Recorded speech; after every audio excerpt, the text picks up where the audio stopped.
La voz de los protagonistas. Contacto telefónico. Y le damos la bienvenida vía telefónica a Sergio Negrete Cárdenas, economista, columnista del Financiero y catedrático del ITESO. Sergio, un gusto saludarte. En la mesa Marcela Pámanes y un servidor Juan Ceballos Aspe. ¿Qué tal? Muy buenos días. Bueno, Sergio, pues para conocer tu análisis sobre la situación financiera del país en función de la deuda del gobierno federal y de los estados que pues ha crecido exponencialmente en los últimos años. Ha crecido bastante, es preocupante, pero deja acotar, es que mucha gente de ciertas generaciones recordamos crisis de deuda. Lo recordamos bastante los que vivimos los 80s, porque toda esa crisis, toda esa década fue dominada por la deuda, por un problema gigantesco. Lo recuerdan los que vivieron los 90s, 95, que fue un problema brutal de endeudamiento y llevó a una crisis económica también impactante. No duró tanto, ya para el 96 habíamos salido, pero bueno. Entonces, mucha gente le dices deuda con toda la razón del mundo y pues se pone a temblar. ¿En este momento es preocupante? Sí. ¿Estamos al borde de una crisis? No. Es muy distinta la deuda de hoy a la deuda que entonces teníamos. Por ejemplo, la mayoría está en pesos. Por ejemplo, la mayoría está a una tasa fija, precisamente por lo de los pesos. La mayoría está en un muy largo plazo, no a corto plazo, como ocurrió antes. Pero de todas maneras, sí ha crecido muchísimo. Hay ciertas justificaciones. Se colapsó el petróleo y pues el gobierno no pudo dejar de gastar así de golpe. Pero de todas maneras, pues ha crecido mucho y sí está llegando a niveles que empieza a preocupar no solo a los de a pie como nosotros, sino a los mercados. Y entonces, bueno, sí hay un foco amarillo definitivamente. Ahora bien, en este sentido, ¿qué implica el hecho de que, por ejemplo, la deuda federal, la deuda del gobierno federal haya aumentado 4 billones de pesos en 4 años? Es decir, de 2012 a 2016, lo que representa un 63.5%. Para los que somos neófitos en materia económica, ¿qué repercusiones tiene un incremento de esa magnitud y de qué manera nos podría afectar a los mexicanos? Bien, nos puede afectar porque si en algún momento los mercados se asustan mucho, esto es una paradoja impresionante, pero bueno, nos dejan de prestar. O sea, la deuda como país te afecta si en algún momento ya no te prestan, porque esto igual va a sorprender a muchos, pero es muy normal, créeme lo que ocurre con todos los países. La deuda de un país se paga habitualmente con más deuda.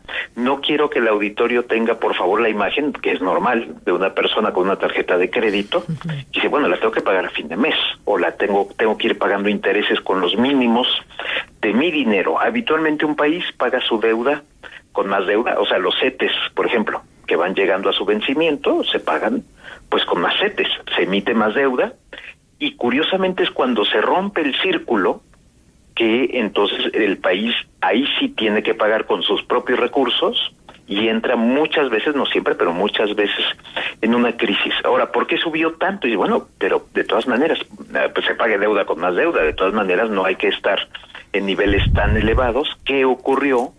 El colapso del precio del petróleo es la principal explicación que existe al respecto. Y pues el país se está ajustando. La verdad es que dependemos todavía muchísimo del precio del petróleo y en ese sentido se aceleró la deuda. Ahora, la deuda hace 4 o 5 años, hay que decirlo, estaba en niveles bastante bajos, sobre todo hace 10 años, estaba en niveles muy, muy bajos, pero pues sí se ha ido para arriba definitivamente y ya es el momento de frenar, digamos, con fuerza, de meter el freno para evitar que llegue todavía más elevada. Ahora, el problema es que no solamente el gobierno federal, también los estados incrementaron sus pasivos de manera excesiva al pasar de 100,000 millones de pesos al cierre de 2002 a 530,000 millones al tercer trimestre de 2016, según datos de la misma Secretaría de Hacienda. Aquí implica lo mismo que comentabas en cuanto a las consecuencias para los ciudadanos. Aquí es peor, aquí sí es definitivamente peor, y aparte te voy a agregar que la cifra real no la conocemos porque hay varios estados no sé si son 15, alrededor de 20, que han establecido fideicomisos, mecanismos muy poco transparentes, muy oscuros, que apenas se están descubriendo a plenitud, en que, vamos a decirlo así, hipotecan el ingreso futuro, por decirte algo, del impuesto sobre nóminas.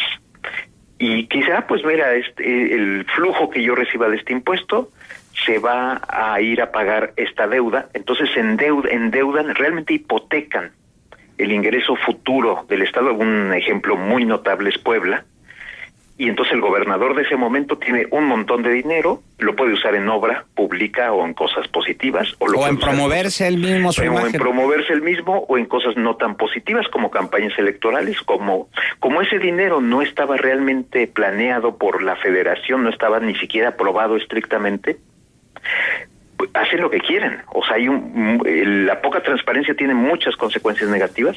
Entonces realmente no sabemos qué estados han estado haciendo esto, en qué magnitud. Digo, reitero, ya se sabe algo, pero todavía se está como explorando, digámoslo así. Es una trampa presupuestal brutal. Entonces aquí los ingresos de varios estados han quedado ya pues hipotecados, comprometidos, vamos a decirlo, para un futuro cercano y no tan cercano, y va a ser un problema gigantesco.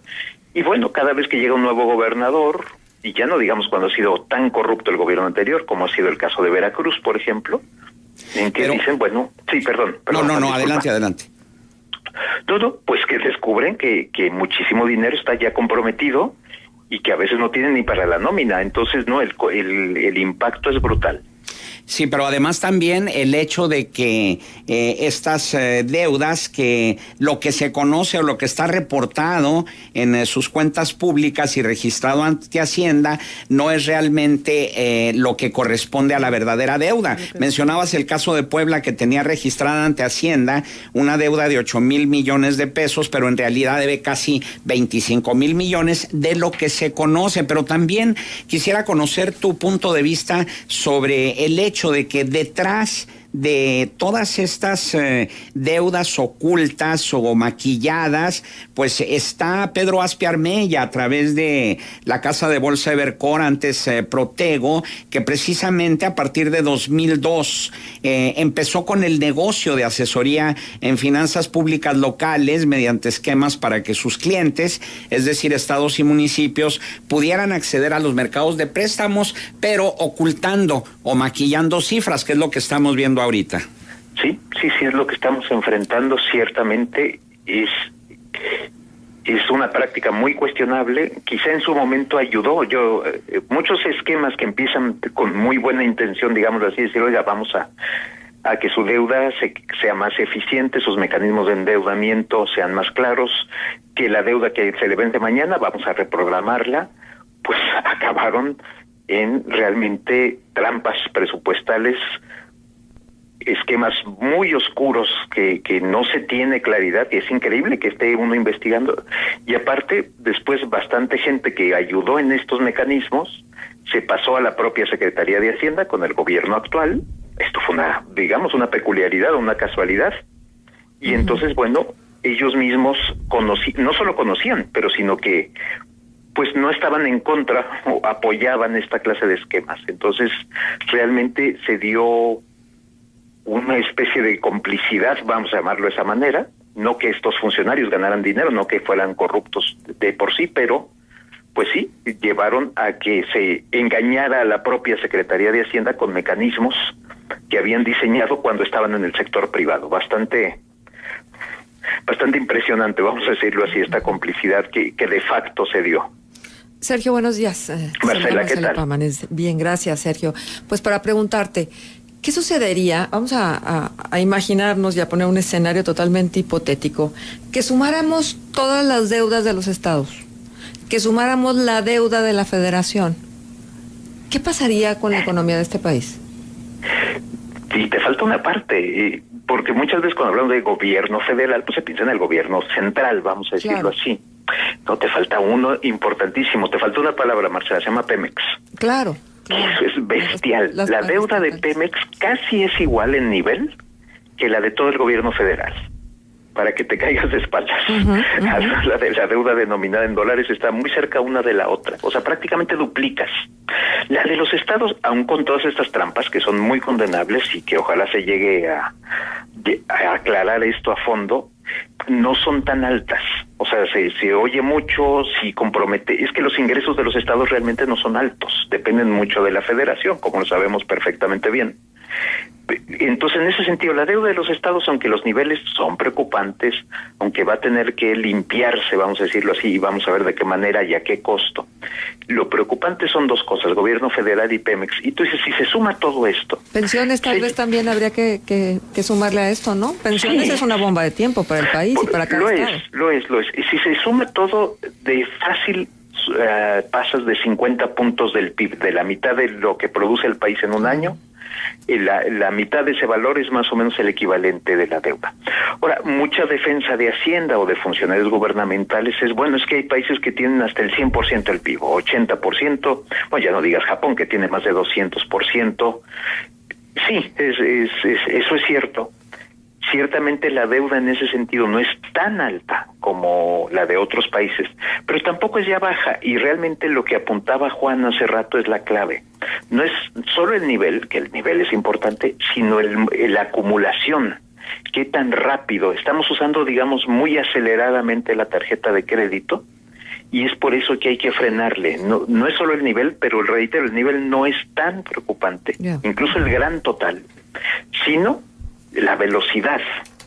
Sí, pero aquí hay un otro tipo de ingredientes que habría que sumarle a esta gran olla de caldo de cultivo, que es, por ejemplo, la impunidad, la falta de Estado de Derecho, una serie de factores que aderezan, si me permites el término, esta situación que en algún momento dado puede ser muchísimo más crítica que, por ejemplo, en Japón mismo, ¿no? Porque una cosa es que tú tengas deuda y otra cosa es que tú tengas confianza y credibilidad en las instituciones. En este momento, hoy por hoy, en México no hay confianza ni credibilidad en las instituciones, y esto le adereza, le pone un ingrediente extra y que hace que esto sea demasiado peligroso. No, peligrosísimo. Y vaya que lo han visto varios estados en el pasado y en el presente. Dices, no, si se endeudaran y usaran bien la deuda, bueno, podría justificarse, podría tener alternativas muy interesantes. Pero no, es que tienes toda la razón, absolutamente. No somos Japón, ni somos Estados Unidos, que también tiene una deuda más alta como porcentaje del PIB, ni somos varios... No, absolutamente. Aquí el problema es que pones esa bomba de tiempo o esa cantidad de dinero, muchas veces no controlada plenamente, en manos de una persona que lo que quiere es o su riqueza personal o también de paso perpetuarse en el poder bajo otras formas, y empieza a hacer su campaña. No, absolutamente de acuerdo. Porque ¿dónde está el dinero de la deuda? Por lo menos nosotros aquí en Coahuila, aunque dice el exgobernador Humberto Moreira Valdés que entonces no utilicemos las obras que hizo en su sexenio, porque entonces no le estamos dando el crédito necesario de que él transformó Coahuila. Lo cierto es que nosotros debemos casi lo mismo que hace 6 años, ¿sí? O sea, 36,000 millones de pesos que no podemos pagar los coahuilenses, y que sí nos toca pagar a todos, que a lo mejor no vamos y sacamos la cartera y ponemos el dinero de lo que debemos, pero con los impuestos, con las alzas en todos los derechos y todo lo que cobra el gobierno, pues ahí nos lo están cobrando. No, aquí el problema, sí, es que Coahuila destaca, como lo sabemos perfectamente bien, por ese pésimo manejo de deuda, por una acumulación oscura, por trampas presupuestales, por ilegalidades, y que ahora diga el gobernador, es que estaría fascinante decir, a ver, obra por obra, vámonos, toda su deuda acumulada, cómo se la gastó, y va a haber un agujero en que no es la obra, no es lo que hizo, es las otras cosas que se hicieron con deuda. Si fueron campañas, si fueron cuentas personales, es lo que habría que aclarar plenamente.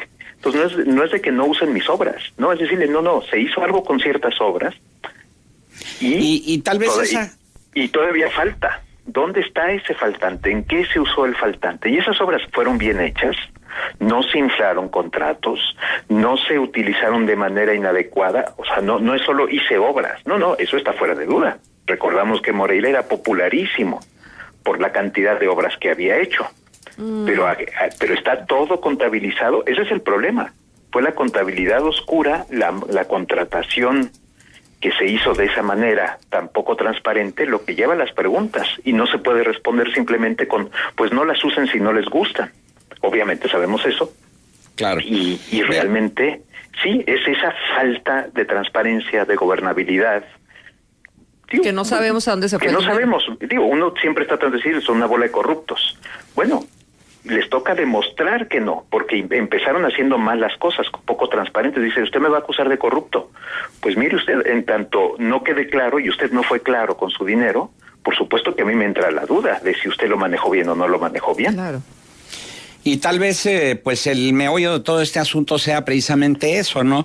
No solamente la acelerada cantidad de endeudamiento, sino la calidad de ese gasto. Una calidad que está en tela de juicio porque si bien en Japón estamos hablando de un 200% de su Producto Interno Bruto, pero los japoneses ven en dónde está ese endeudamiento y los mexicanos no lo podemos ver. Bueno, sí lo podemos ver, hay que ver la campaña de el gobernador de Puebla, hay que ver las campañas en muchos estados y sobre todo el enriquecimiento de muchos hoy exgobernadores. Muchísimo. Realmente ese es el problema, sí. Y lo que aplicamos a deudas lo aplicamos a impuestos, lo aplicamos a gasto, lo aplicamos a prácticas gubernamentales, lo aplicamos y la respuesta es que es la respuesta constante, es una tristeza en este país, que uno voltea y la respuesta que te dan a veces las propias autoridades es corrupción. O sea, yo estaba impactado ayer leyendo unas declaraciones de un alto funcionario de Pemex diciendo, bueno, es que son las tomas clandestinas lo que lleva el desabasto. Que espero que no estén ustedes tan afectados en Coahuila como lo hemos estado en Michoacán y Jalisco. Estuve unos días en Michoacán.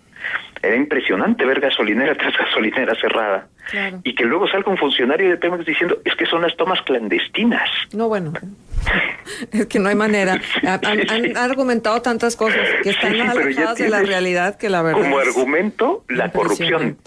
Es que como no funciona bien la empresa, porque le pueden vaciar ductos, entonces por eso no llega la gasolina.